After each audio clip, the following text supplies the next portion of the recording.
No, qualcuno ha chiesto di andare a fare una manifestazione insieme alla CGIL a Roma.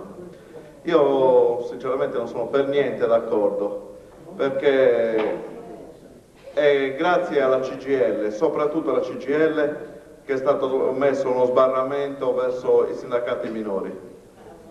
Per cui non avremo nessuna visibilità prima di tutto, perché tanto tutti i mass media sarebbero per la CGIL, per la manifestazione CGIL, solo per la CGIL, e la CGIL sarebbe anche contenta di avere altre sigle nella sua manifestazione.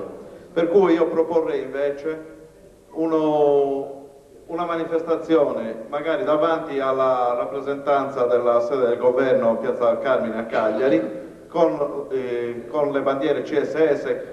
Forse non avrà visibilità dei mass media, però intanto al governo arriva, perché in ogni caso il rappresentante del governo farà sempre il suo rapporto. Basta così, arrivederci e grazie.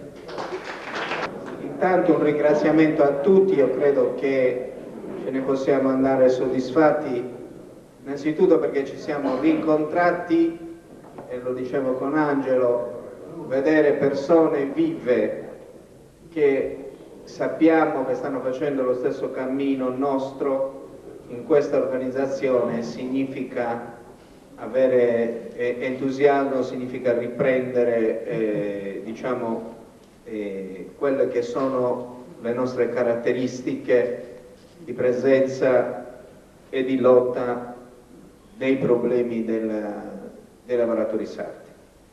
Io credo che dobbiamo rispondere alla fine di questo convegno a tre esigenze fondamentali, quindi pratiche. La nostra adesione a questa manifestazione, che non è solo di Barcellona, ma che prosegue e che credo addirittura sia più importante la seconda, e che quindi vede già da domani sera il segretario e la segreteria impegnata in un documento politico di adesione.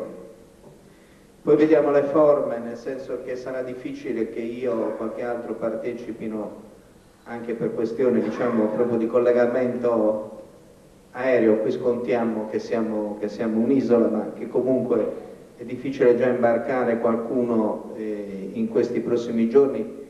Tra l'altro sapete che proprio verso la Spagna questo periodo è difficile, perché c'è un filone turistico tradizionale che è legato tutta alla settimana santa, eccetera, ed è difficilissimo trovare posto in aereo. Però dobbiamo fare in modo che chi vada porti il simbolo della nostra confederazione, e comunque arriveremo via email, via fax per mandare il documento. E diciamo che non stiamo scoprendo adesso questo, ma che fa parte di una nostra partecipazione nel tempo. Tenete conto che la Confederazione Sindacale Sarda è aderente ufficialmente da sempre, dall'inizio, da quando è nato, proprio dell'organizzazione dei sindacati etnici a livello internazionale.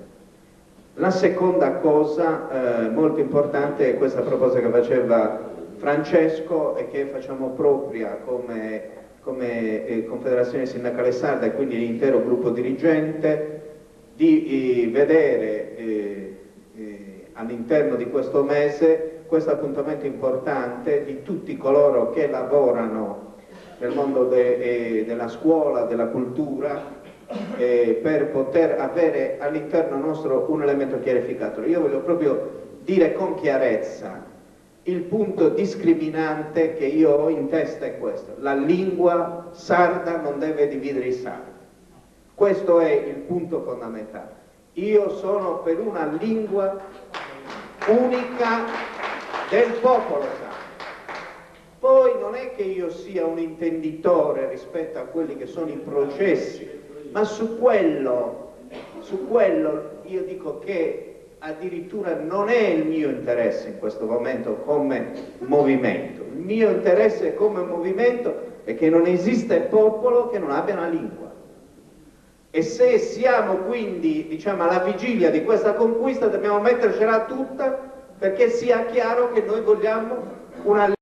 che ci definisca come popolo, che ci dia la possibilità all'esterno di poterci rappresentare in modo inequivocabile, mantenendo tutto quello che è la ricchezza, mantenendo tutto quello che è la nostra espressione, perché quando si parla di una lingua non si parla di un fatto come dire, teorico. La lingua è quanto di più possa prendere dall'esperienza quotidiana di un popolo. Tant'è vero che si dice che una lingua è viva se si parla e se soprattutto viene usata come veicolatore per la cultura di quel popolo, perché se non è tale non è una lingua, è qualcosa che appartiene al museo delle lingue, ma la lingua sarda per fortuna nostra non è una lingua di museo, è una lingua parlata, è una lingua che ancora fa parte della nostra cultura e tradizione. L'ultima cosa è su questa faccenda dell'articolo 18. Io sono d'accordo che l'intera organizzazione si pronunci ufficialmente su questa questione dell'articolo 18 nella proposta che faceva Angela a nome della segreteria, che va estesa a tutti quanti i lavoratori, quindi senza distinzione tra piccola e grande impresa. Bisogna abbattere il muro dei 15 dipendenti, sono diritti che appartengono a tutto il mondo del lavoro. Su questo noi aderiamo a qualsiasi manifestazione che possa avere questa caratterizzazione.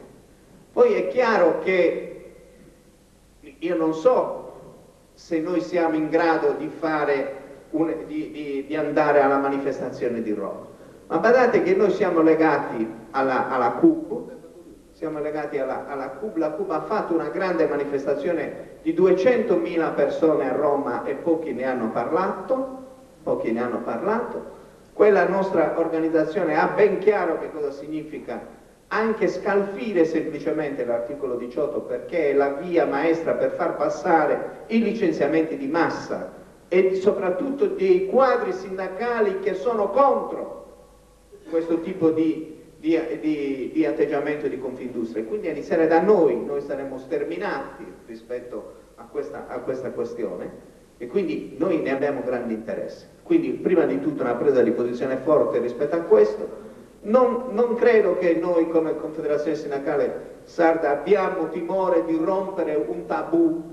Noi siamo contro le grandi confederazioni per le cose che abbiamo detto nei nostri congressi e nella nostra storia, e certamente non diventiamo amici perché improvvisamente, però non possiamo non dire che attorno a questo problema e attorno a questa lotta noi siamo unitari. Su questa cosa credo che il mondo del lavoro non possa permettersi di dividere, per cui ci saranno tutte le manifestazioni possibili e immaginabili. Sono più per una ipotesi che diceva Mario Agus, che è quella di fare in modo che anche in Sardegna ci sia una presenza significativa attorno a questo problema, a cui la CSS non può mancare, quindi deve organizzarsi in modo tale che ci sia visibilmente all'interno del mondo dei lavoratori sardi questo segno.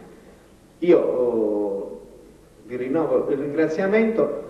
Se queste sono le premesse per ripartiamo alla grande insieme e facciamo grande questa nostra organizzazione.